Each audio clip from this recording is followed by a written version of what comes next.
meskipun sampai hari ini rabi-rabi Yahudi itu tidak terima kitab sucinya dinamakan kitab perjanjian lama. Apalagi keimanannya berbeda. Orang Kristen menyembah manusia, orang Yahudi masih menyembah Tuhan.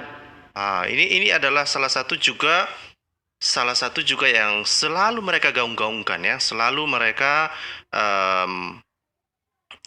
propagandakan lah. Ini yang terus mereka jual, yang saya pikir ini mungkin akan dibeli oleh Muslim yang unyu-unyu juga ya, yang nggak tahu apa-apa, pastilah ya, pasti akan terpengaruh dengan propaganda ini. Propaganda apa yang dimaksud ya? Pertama, dia sering mengatakan, oh ini orang Yahudi ya, mereka tidak terima kitabnya itu disebut sebagai perjanjian lama. Waduh, biar saya kasih tahu samamu ya, Muslim dan Edi Praitno. Orang Kristen mula-mula itu kebanyakan orang Yahudi. Camkan itu. Mengenai penyebutan perjanjian lama, perjanjian baru, itu masalah pemilihan kata saja. Tapi isinya toh perjanjian lama itu kan kitab Ibrani. Ya, kita menyebutnya perjanjian lama itu karena di sana kitab itu memang dituliskan sebelum kelahiran Tuhan Yesus yang memuat nubuat tentang Mesias yang akan datang. Oke. Nah, itu untuk membantu orang bisa membedakan.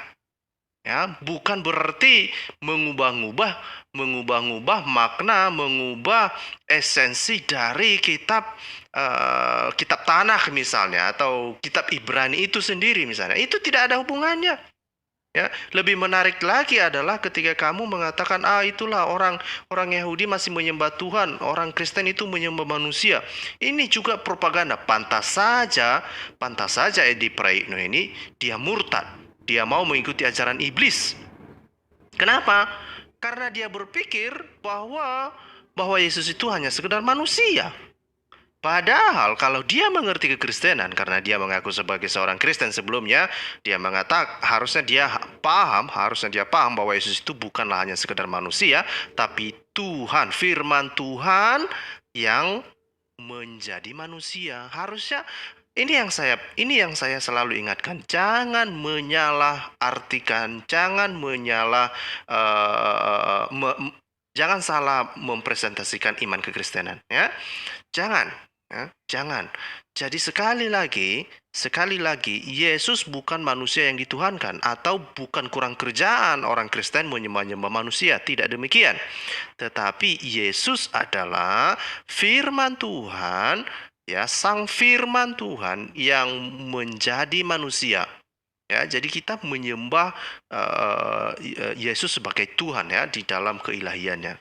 Oke, yang saya pikir itu sederhana sebetulnya. Itu pelajaran-pelajaran yang sangat sederhana dan harusnya itu sudah dipelajari waktu sekolah minggu, ya, sekolah dasar ya, sekolah di SMP juga itu harusnya diajari ya, bagaimana iman kekristenan itu ya.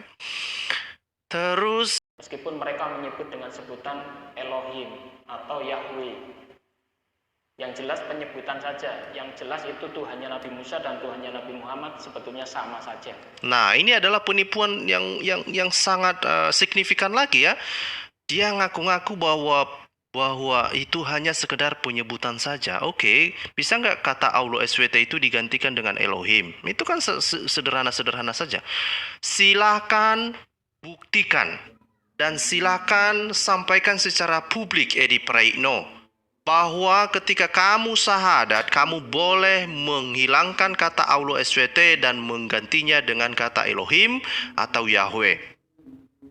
Sesederhana itu kawan ya. Makanya kalau menipu itu ya, kalau Muslim menipu ya, prihatin ya sama kalian ini. Kenapa kalian mau menipu orang lain?